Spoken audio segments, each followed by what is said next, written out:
Good evening, everyone.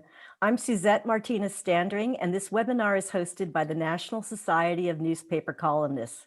Tonight, we feature Connie Schultz, a Pulitzer Prize winner for commentary and a New York Times best-selling author for her new book, Daughters of Erietown, a novel. Tonight, she will inspire you to finish your own book writing projects.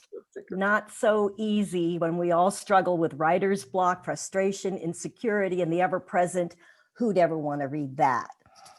All familiar hobgoblins, and no doubt Connie has had her share, but she has powered through. In 2007, she wrote Life Happens and Other Unavoidable Truths. Connie is married to U.S. Senator Sherrod Brown of Ohio, which fueled her 2008 book, And His Lovely Wife, a campaign memoir, From the Woman Beside the Man. She writes for Creators Syndicate and is a professional in residence for Kent State, her alma mater. Welcome, Connie Schultz. Thank you, Suzette. It's so good to see you again. Wonderful to have you here. Thank you. You know, so much of tonight will focus on how you overcame different struggles in book writing. But first, please tell us about the Daughters of Erietown, a novel. What is your book about? Well, thanks for asking that. And hi, everyone who's out there. I can't see you, but I know you're out there. And I suspect some of you I've already met before. I'm sorry we can't be in person. The Daughters of Erietown, if I were to describe the trajectory of the narrative, it's that working class people are like everyone else when it comes to hopes and dreams. But then when the big problems hit and there's no money to fix them, that's when lives can derail. And then they transfer their dreams, sometimes inflict their dreams on their children, regardless of whether they want them. But at its heart is a story of women. And in that way, I feel it's the story of all women. It's just these are women who don't have a lot of money. But coming from the working class, it seemed like a logical place to begin for me when I was writing fiction, as I am writing fiction. You know, the people who are here tonight are people who all have book projects and dreams and are in the progress, and they all struggle with obstacles and barriers and insecurities. So in general, what did you find was the greatest challenge or challenges to completing your own book? Oh, I don't think there's any question that the biggest thing was the insecurity of having been a journalist for more than 3 decades and presuming to be able to write fiction. I grew up cherishing fiction. I mean, I was an early reader in my family, so I had an early relationship with our public library, and I read novels all the time. The thing is, I didn't see many people like me in fiction than the people I come from. And there was The Tree Grows in Brooklyn, which of course is why I quote from it at the beginning. But it took me a while to believe that I could make that leap. And then I remembered, which really helped me anyway, was what the late novelist and poet May Sarton said, and I'm paraphrasing here, but she said, perhaps only in fiction can we be completely honest. And if that's the case, then this is the truest story I've ever told.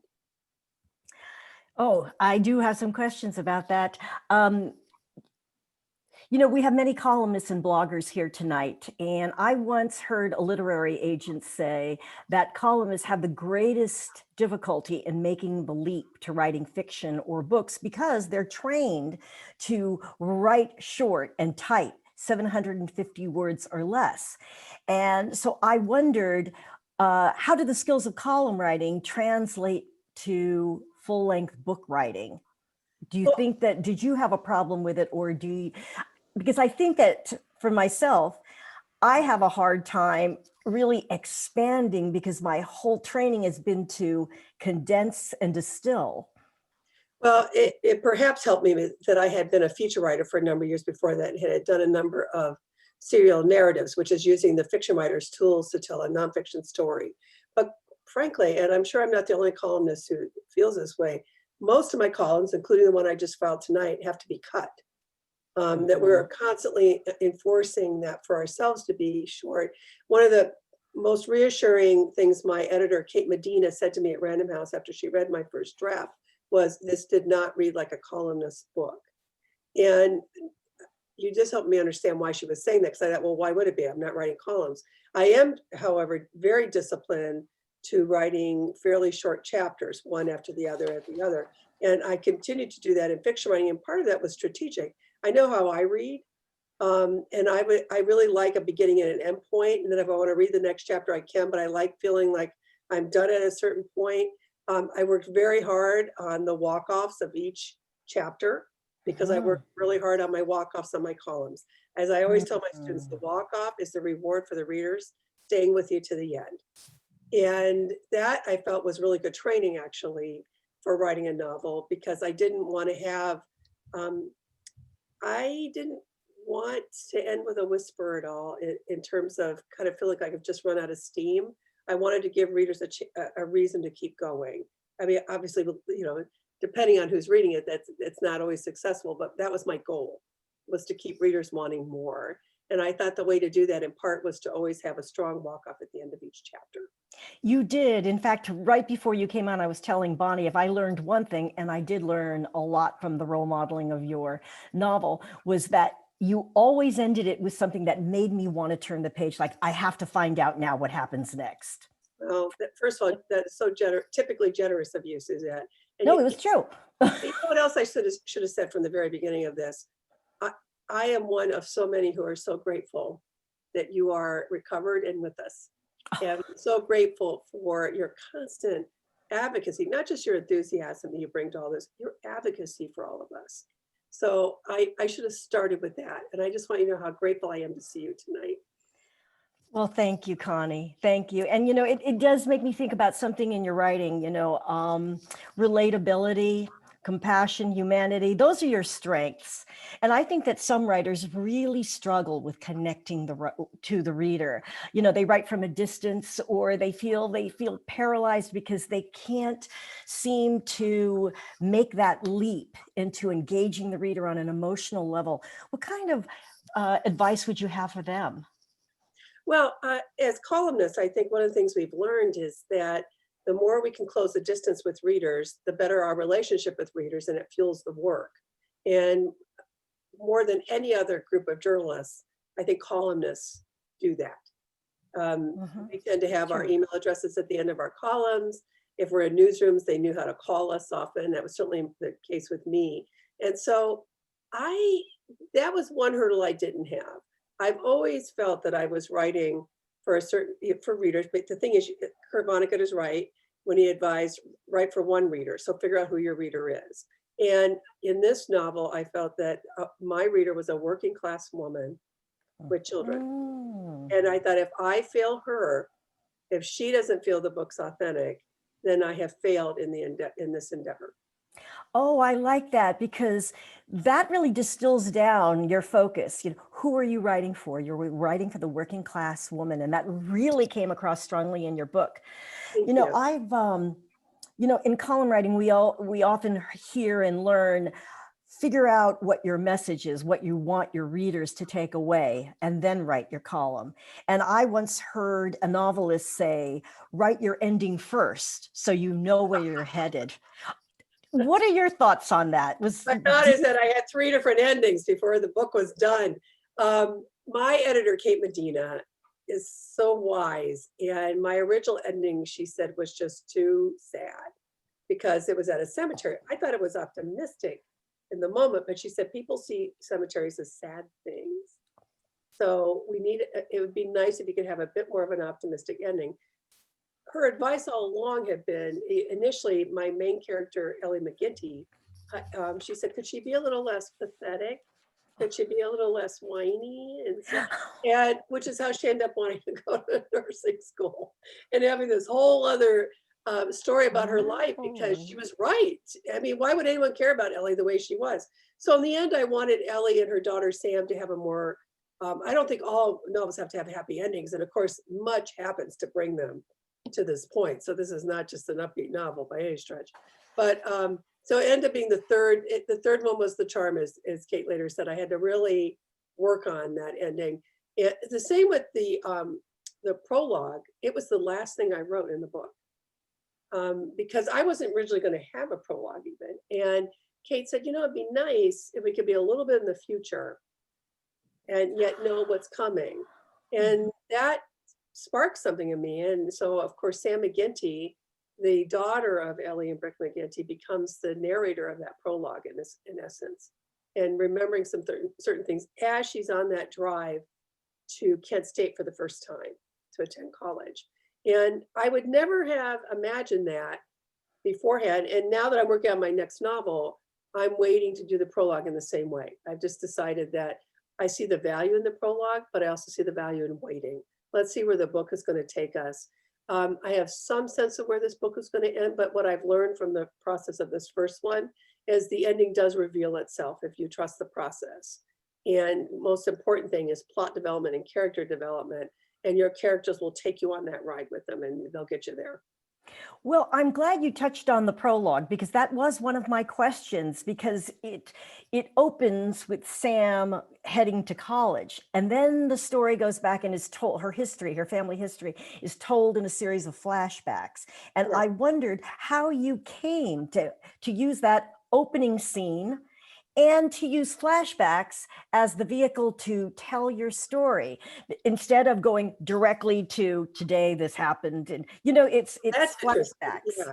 Well, once it was clear that it was going to span numerous decades, Yes. I saw the value increasingly of using flashbacks. But also in my narrative journalism, I have often used flashbacks to help tell a story because it's how the mind works. When we see something even in front of us, it can remind us of something before in our own lives. And I just kept thinking, well, this is how we think about life. This is how we look at life. And the longer we live, the more memories we accumulate and the more flashbacks in essence we have. So to me, it has always seemed like a pretty good device. And I've loved so much fiction that has had that. The challenge, of course, always is to make it flow and to not have the reader feel jerked around too much. I love film a great deal, and film so often is about flashbacks.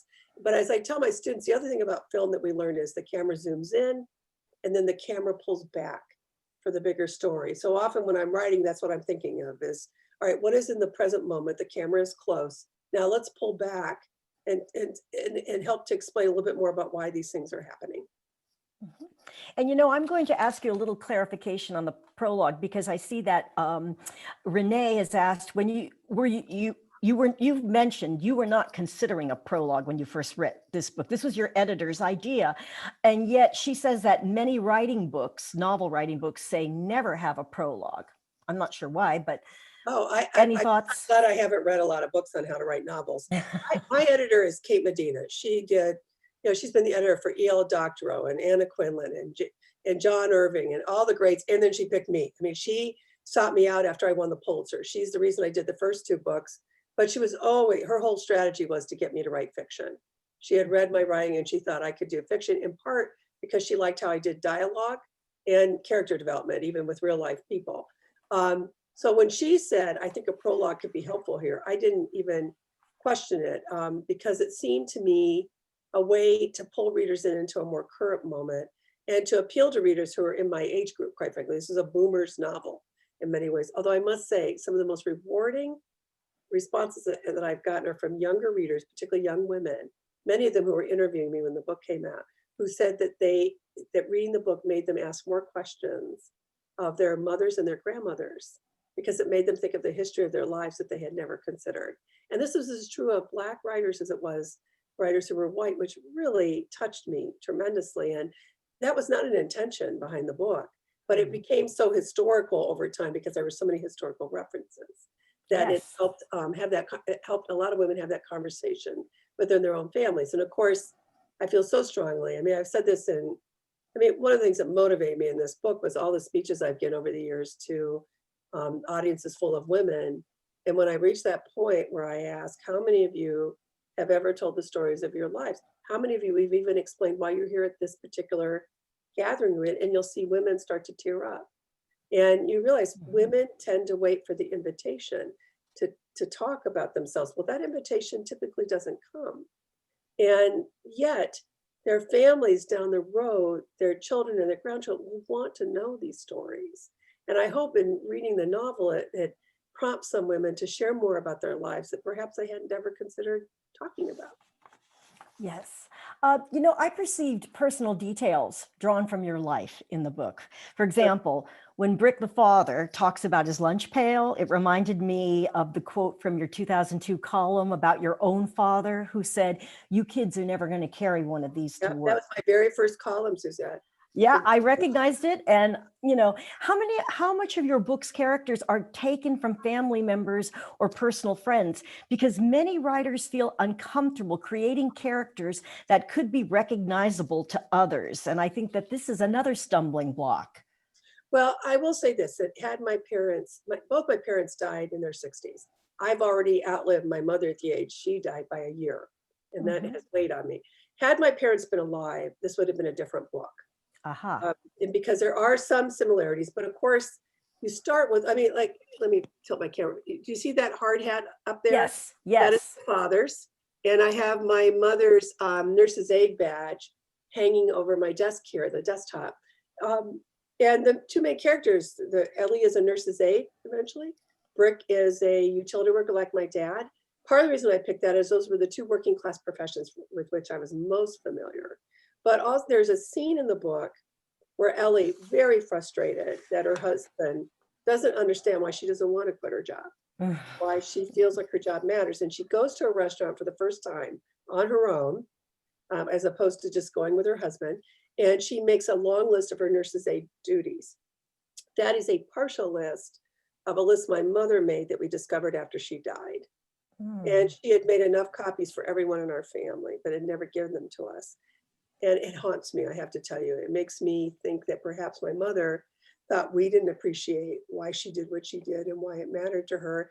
And, my mom graduated from high school. That was the extent of her education. When she died in Ashtabula, Ohio, which definitely is a lot like Erietown, and I'll talk about that in a second, she had more than 800 people at her calling hours. Wow. And it really helped me understand the impact she had because so many of them were former patients or she was a hospice home care worker in her last few years, people whose family she had taken care of.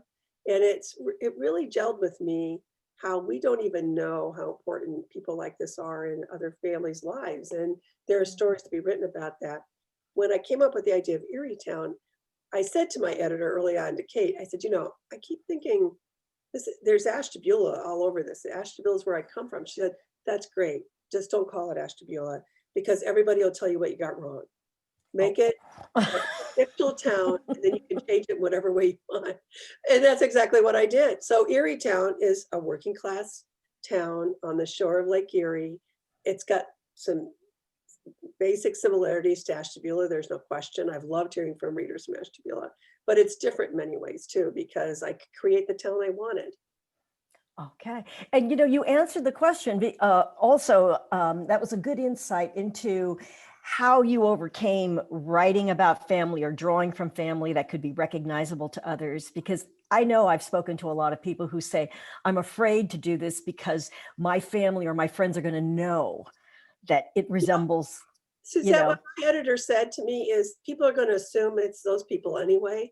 So create your characters in whatever way you want. She's been in this for a long time. And she says novelists always get these questions about how much of this is from your real life. Clearly, we are a collection of our memories and our experiences, and then we bring them to whatever it is we do, right? And that certainly would be true in writing fiction.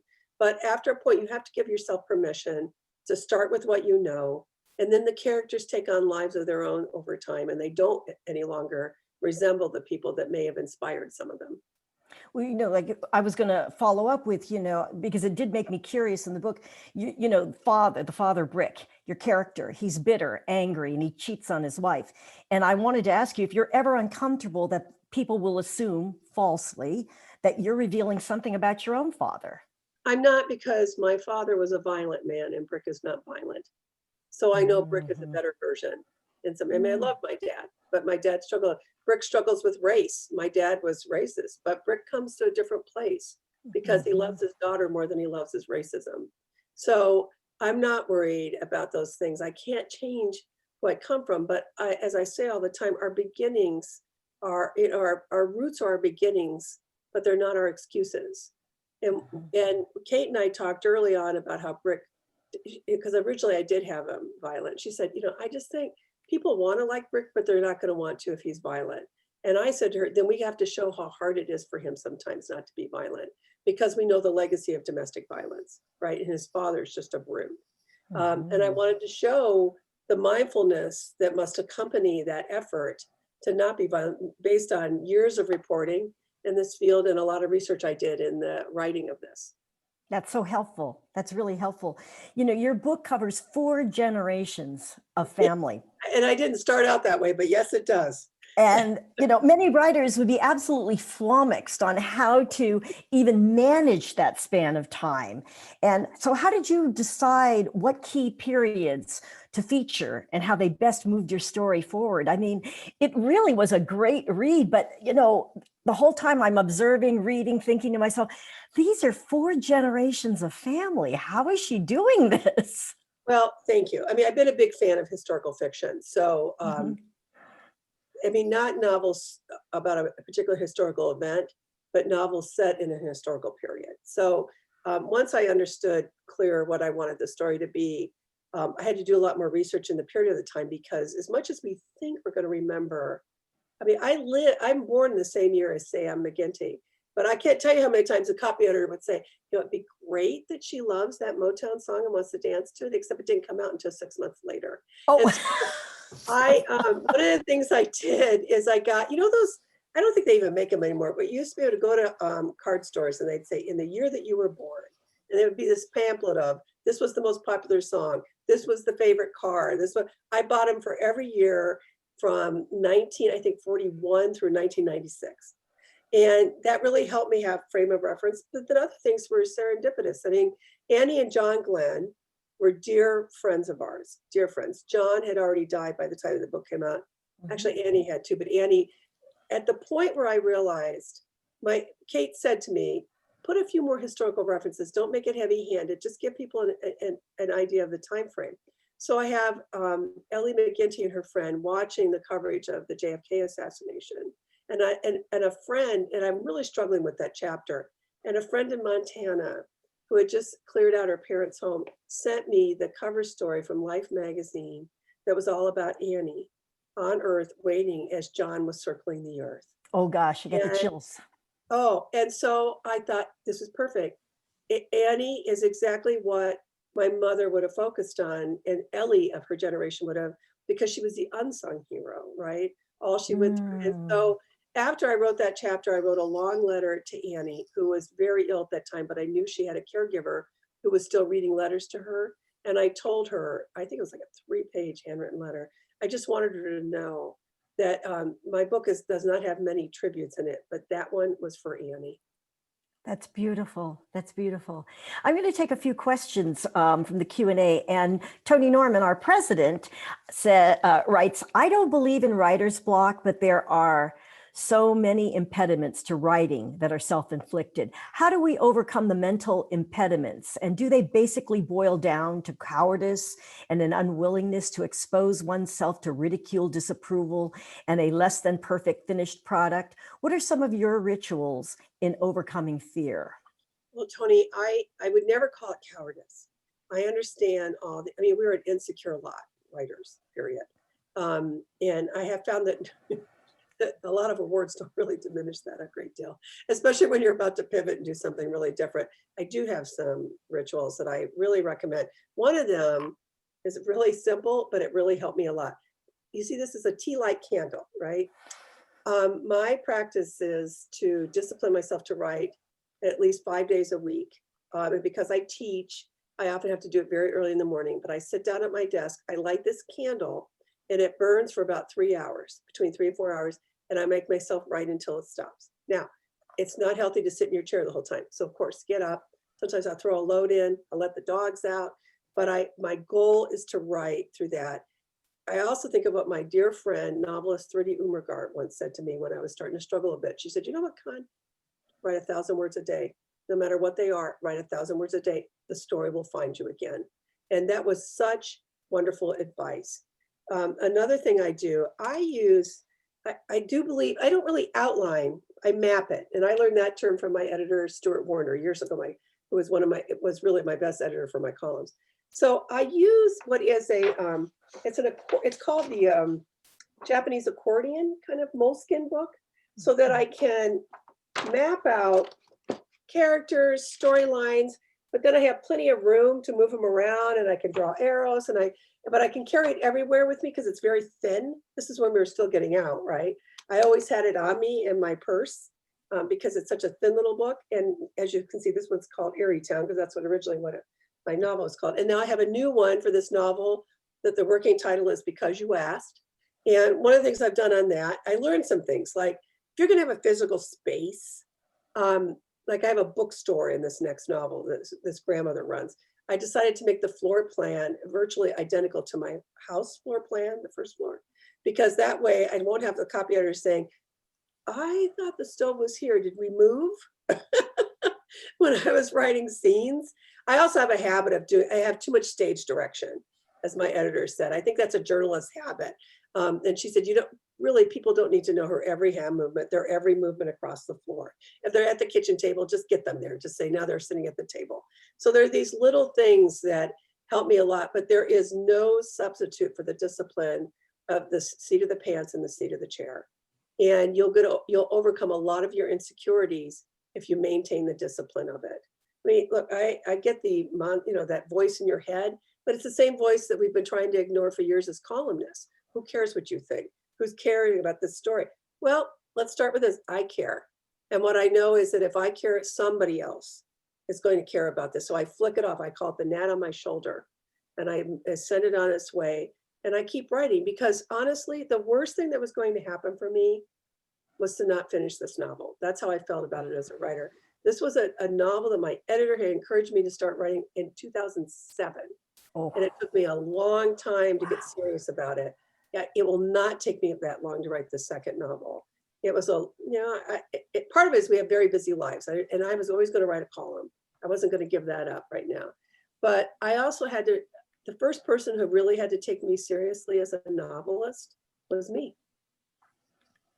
Thank you, Connie. And I see that Mary C. Curtis is in the house. Welcome, Mary. Great to have you with us. And, I think you answered this question early on, Connie, but I'm going to go ahead and say she did ask, did you have to unlearn any of the skills or process from column writing to fiction writing? Well, Mary, here's what I would say, that one of the harder transitions is when you and I reach a stumbling block in our columns, or a moment where we don't quite know, we think we don't have enough, we can pick up the phone, interview somebody, we can send some emails, see who we can find, we can do some more research. When you're writing fiction, it's all up to you. And as I tell my students all the time, we can't say somebody believes something or thinks something. We can say that they say they believe it, they say they think it. One of the great leaps you get to make as a novelist is I know exactly what's in my characters' heads. I know what's motivating them. I know what they're not even aware of that's motivating them. And part of the fun of it is to have readers start catching on, oh my God, I can't believe he's going to do that. Has he learned nothing? The answer is no, he has not. And I love that readers come along. I mean, I hear so much about Brick McGinty from this novel. They get my own agent said to me at one point, she just wrote to me when she was reading the first draft, she said, I am so pissed at Brick right now. I get it. I'm so glad you are, but most importantly, I'm glad you're talking about him as if you're a real person. And Sherrod tells a story of coming home, my husband Sherrod, when I was finishing up my first draft, and he's used to me being pretty perky when he comes home, and he said, what's the matter? What's going on? And I said, I'm going to make up a character's name because everybody has, but I said, George died today. And he said, well, you're writing the novel. You knew George was going to die. And I said, I know, but I've been with George for 7 years now, and I'm going to miss him. And that's the thing that's different too about fiction writing is you live and breathe these characters, and you've got to give yourself permission to do that. Going back to Tony, and certainly Mary, I would say this as well, that you have to give yourself permission to let them inhabit you. And they will talk to you. I mean, as my editor, Kate Medina, has said to me so many times, go to bed, go to sleep. Your mind keeps working for you. Go do something else. And I've used this advice for so many years of my students. When I'm at an impasse, I try to give myself time on deadline so I don't have to file right away. I go out in the summer, I work in the garden, or I walk the dogs. I catch up on I let my mind think it's not focused on the column I'm working on or the piece I'm writing. when in fact the mind keeps working. And another story Jared loves to tell is when I was out in the garden one day about 3 summers ago, and I said, "Oh God, you're right. You're right, Ellie, you're right." And he looked at me and said, "Who are you talking to, honey?" And I said, "Ellie McGinty would never do what I had her do today. Yeah, I got to go back and fix this. She would never do that." And it's only when you let your mind relax. Of course, you sound like a lunatic, but we're used to that. We're writers. Oh my gosh, it's so true. Rick McGinty was so real to me. I found myself saying out loud at times, "You don't get it." And he doesn't. You're right. I do have a question. There is a question about working with agents and editors. First of all, I see that Tony Norman said, oh, wait, hold on a second here. He wants to know about the relationship you have with your agent. He's got one right now, and they go back and forth about point of view and character voice. And he's told by her that she really likes it. It's his first novel. And his question is she just humoring me until I get to the end when she can lower the boom? What was your relationship with your agent like in the beginning? Well, I have a great agent. Her name is Gail Ross. And I didn't show her anything until I was done with the first draft. I'm not big on doing, my editors will tell you the same thing. I didn't show them drafts on until I got through an initial draft of a narrative series that I was working on. I mean, I would brainstorm. I would go in and say, I'm trying to figure out how to do this scene, but I wouldn't let them read it until I was done with that draft. And the reason is pretty simple to me, and this is only how I work on it.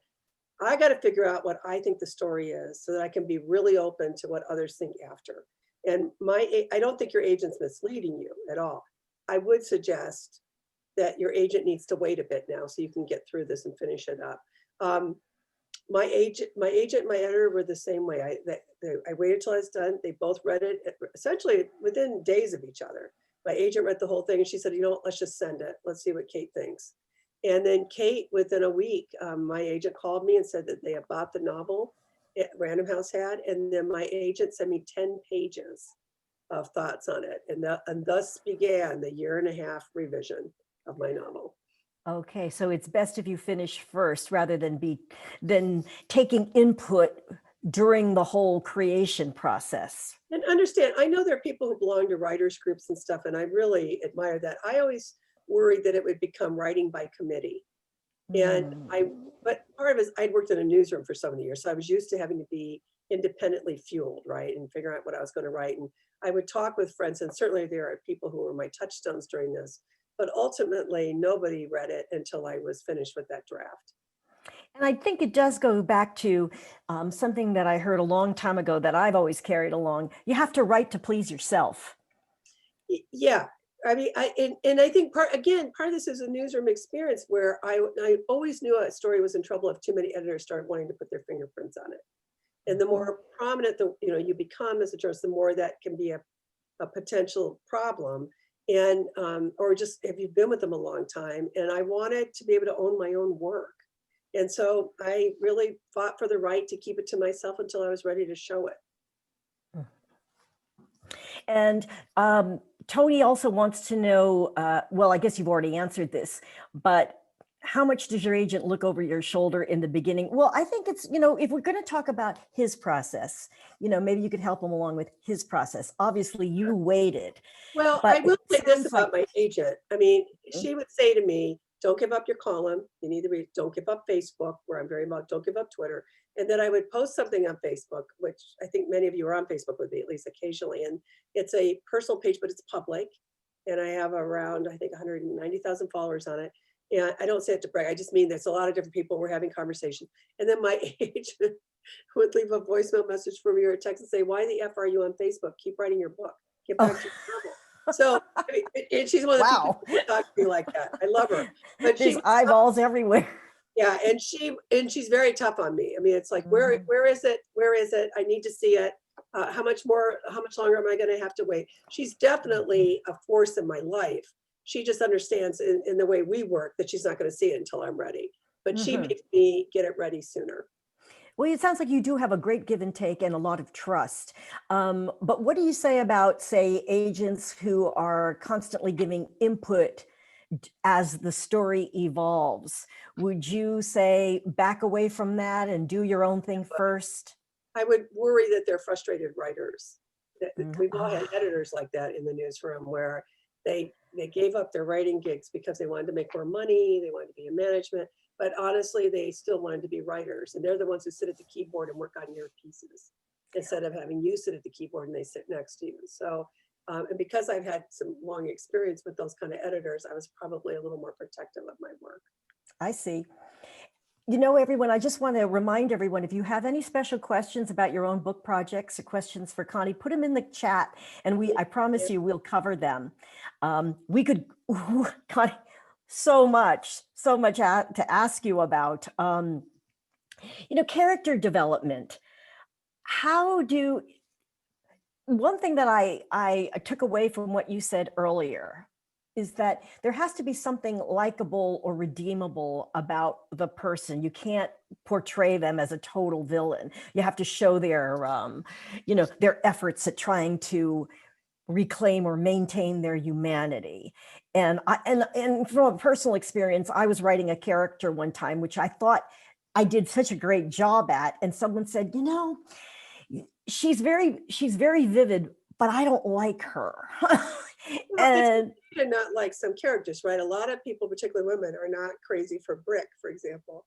But and I understand this is my own bias.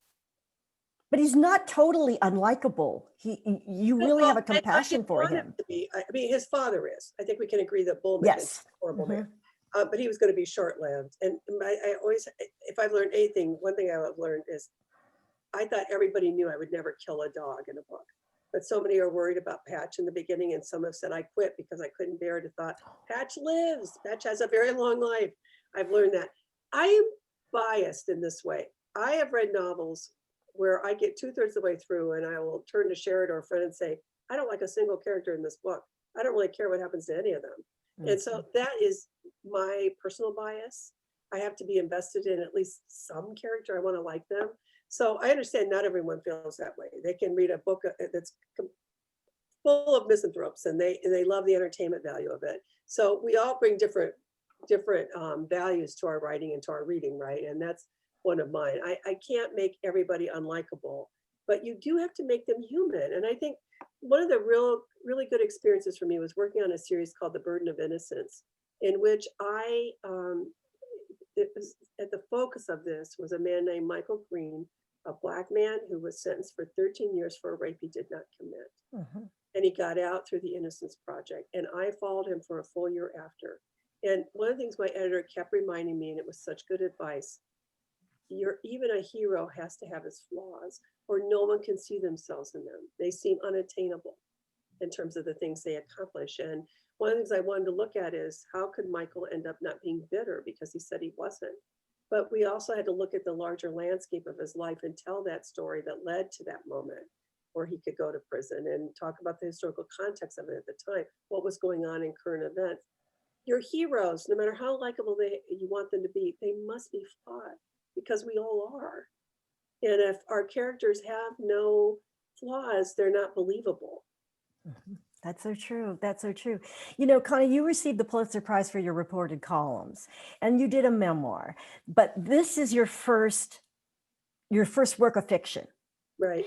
And so, you know, Bonnie is asking, did you do a series of short fiction stories first, or did you just dive feet first into doing a novel? And I'd like to know, what was that like? Yeah, I find fiction writing to be harder than nonfiction. it is in some ways, but I always remind myself of what my parents did for a living so that I can, in my own mind, remind myself that there's no hard work like the work they knew, right? Look at lucky me, what I get to do. Fiction has been more challenging, but the biggest part of it was believing that I could do it. I really got in my own way a lot. I often say that writing is, it's the only sports analogy I ever use, is like the batter at the plate. You know, you get in these slumps because it's a head game. It's all about what you believe you can do, right? And are you going to listen to your critics, or are you going to keep going? I also knew that journalists who write fiction often can be really excoriated and refused. I was really lucky. That didn't happen to me. But I had to decide that I really meant this book. And once I understood that it was a true story in a different way, that all fiction is, the best fiction tells true stories that are fictional only in the characters and the plot lines, but they're such true stories in terms of human nature and how we respond to life. And that really freed me up to think of it in a different way, that I was doing what I've always done, which is tell stories, bring perspective to life stories. I was just bringing different perspectives. I was telling different stories, and some of them would come from my own experience, but then they would quickly become something else. And I had to trust the process. Mhm. Um, let's see, Marley Norris asks, when you're writing your novel, in addition to your column writing and other work, how do you get others, family, friends, employers, to respect that special writing time? That's a timely question. I was about to ask you something along the same lines. You know, how do you carve out that special writing time? What is that for you, and when does it happen? I'm pretty strict about it, to be honest with you, and I can be pretty firm about it. Fortunately, I'm married to a man. I mean, Sherrod, I think, has read my novel 5 times now in various forms, and he wanted to read it after it came out in hardback. My husband understands what I do. On the other hand, he wants to share every little thing that's going on when he's home, pandemic life, right? And I have to remind him, but he's really good. I'll just say, honey, I'm on deadline, or honey, I'm right in the middle of something on this book.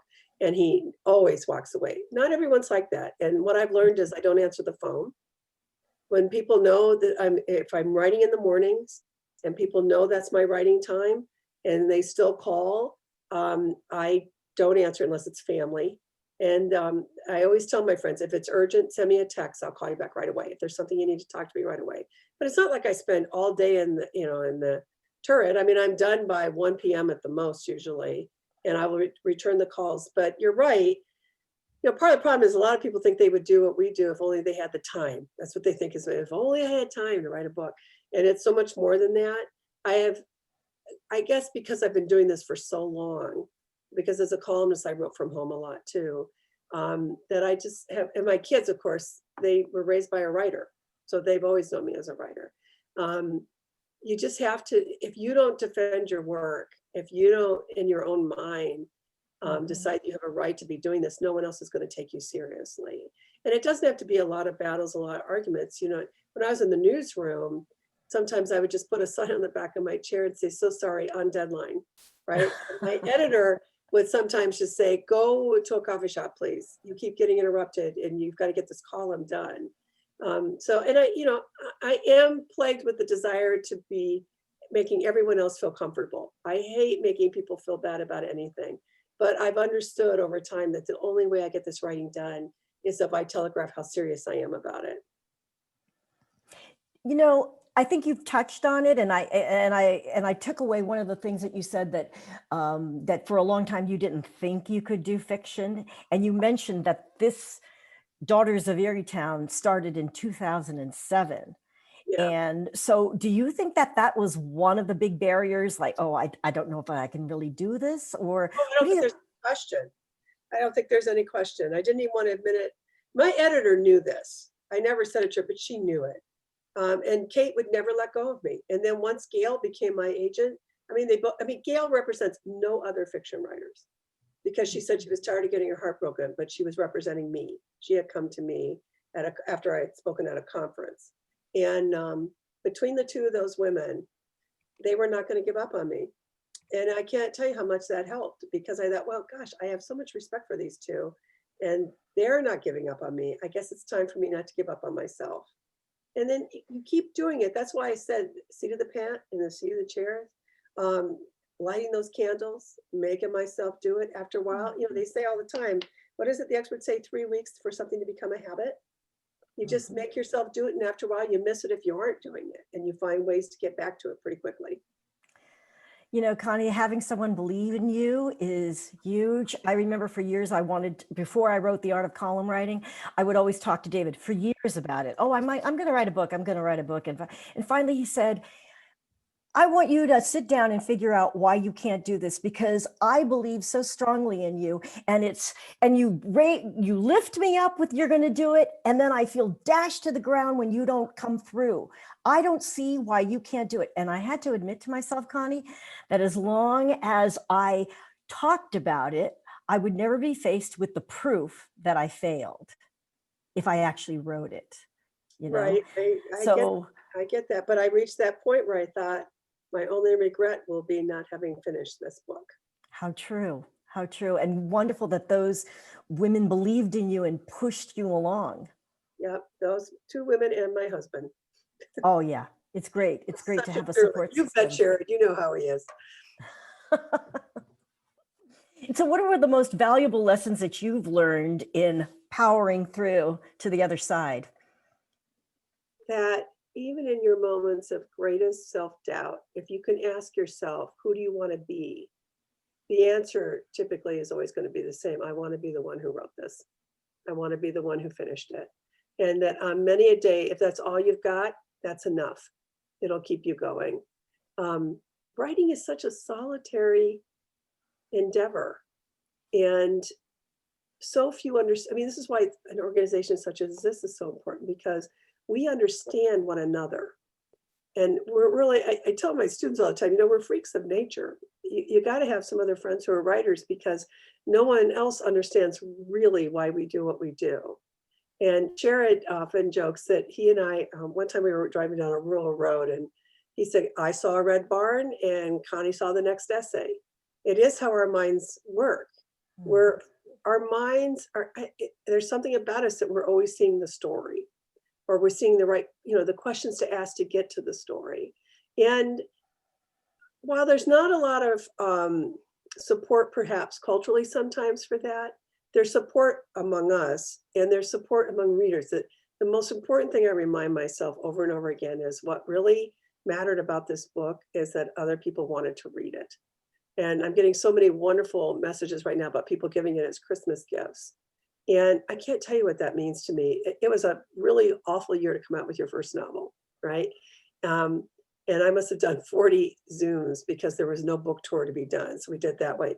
And yet I just feel so grateful because, again, it goes back to what was the thing I had to do? I had to finish this novel. And I did, and I worked really hard on it, which was only a privilege, I have to say. It's just what an incredible thing to get to do. And now I get to interact with readers all these months later. I mean, it came out in June, and I hear from readers every week, and it's such a rewarding thing to interact with them. And I'm signing book plates like crazy and mailing them all over the place because we can't do the books right now. And recently, I don't know who sent it to me. Somebody ordered my book, and the cover now has New York Times bestseller on it. And someone anonymously wanted me to make sure I had seen that. Wanted to make sure that I had seen it. And I can't, and Jared started to tear up when I said, "Oh my gosh, I just realized this is a different cover." And I have no idea who sent it. I don't, but I'm very touched that somebody did. Well, you really have the gift, Connie, for speaking on behalf of the voiceless. And you've done that all your career and your Pulitzer Prize-winning careers, being a voice for the voiceless. And I think that's what was so powerful about the Daughters of Erietown. It just touched on so many things. Like, for example, Bonnie Jean said that it was so resonant about coming from a small town where opportunity is right there, just right there. And for myself, the fact that some of the women had children at an early age, and it completely changed the course of their life. I related it to because I had a baby, unexpected. They always say, you were a child bride. I was more like a bride with child, but it was, it was different and it was difficult. And I related to your book on that level, and just how it spoke for that time. And and like you said, you were speaking for those women, and it really gave a great insight into Thank the you. time. Thank you. I just quoted my mom again. I've quoted this so many times. I quoted her in my column that I had just filed before I joined you, where she said, "Don't marry him until you see how he treats the waitress." And what she told all of us girls that, of course, she was assuming we would all be heterosexual, as it turned out we were. But what she meant by that is how we treat the people we're allowed to mistreat is the measure of who we are. And that has driven my work all through these decades, is understanding that I came from two people who were allowed to be mistreated by the general public, and they were determined to raise kids who would have better futures and who would be able to command, they felt, in their own way. I mean, we all know, as I often joke, I will always be controversial because I'm a woman paid to give my opinion. And there's a certain percentage of America, particularly white, angry male men, who just cannot believe I have this real estate, right? That I get to do this. So it ended up being a challenging life in some ways, but what a privilege to be a columnist and to start all these different conversations. And yes, Rick Horowitz, that's what I just wrote about, the take your mask off for the waitress. That's what I wrote my column about this week. I could not believe NPR had a story this past weekend about these waitresses now being told by many male customers, take off your mask before I determine how much tip you get, which Shocking. I said in my column, it will surprise none of you who follow me that I have some thoughts on this. That you already know what I'm thinking, right? It never ends. As I said to you before this started, Suzette, I was talking about this. It never ends. And as long as it never ends, we need people who don't get to do what we do need us as allies, right? I've been writing about LGBTQ rights for 2 decades. And as I should. I mean, I don't expect any plaudits for that. That's what it means to be a privileged, straight, white person in America. Who are we going to fight for, right? Who are we going to fight for? That's why I've written about racism all these years. And I write about women who aren't as lucky as I am in their lives, because that's what we're supposed to be doing as columnists. The privileged already have their spokesman. So true, Connie. You're just an inspiration to all of us. And I think that many here who have book projects, I know for myself, feel like, we've been empowered to move forward and get it done, because it is so easy to stumble along the way and say, I don't know that I can ever get this done. But I know that feeling. I know that feeling. First of all, there's fatigue, especially if you're trying to work on it right now during this pandemic, when we've all had to be thinking about our mortality in ways that perhaps we hadn't ever considered. And we have to think about the lives of people we love, and we want everyone to be safe. I've lost a number of friends to COVID this year, including Annie Glenn, by the way. All these things she did for her country, and she couldn't be with family and friends when she died. So these are challenging times indeed. If you're not making a lot of progress right now, you're upright. You showed up tonight. These are major accomplishments in the time of COVID that you're still trying. So I would not measure anything by what you've accomplished this year during the pandemic. These are not normal times. The good news is this is also not our forevermore. And this will come to an end. And we'll have a different conversation about a lot of this in a few months. Well, if I personally came away with anything, it's how to make your book count, how it has a message, how it can resonate with others, how you can use it for the betterment of other people. The way you've spoken, these characters are so alive. And Connie, I just want to really thank you on behalf of the National Society of Newspaper Columnists for coming here, being with us tonight, and inspiring us to power through with more than our projects, our purpose. Well, I want to say this, and I mean it. I'm not able to see all of you tonight, but I am cheering you on. And I look forward to hearing about your progress in the months in the next year ahead. And Suzette, again, I am just so grateful for you, as I know everyone is here. What a blessing to have you in our lives. Well, I feel the one who's blessed. Thank you. That really makes me verklempt. Thank you. Oh, Connie. Well, thank you everyone for coming here tonight. It's been a very special night. And if you want to find out more about the National Society of Newspaper Columnists, visit www.columnist.com. Good night, Connie. Good night. Bless Bye, you and everyone. thank you. Bye-bye, everybody. Stay safe. Mask up. Right.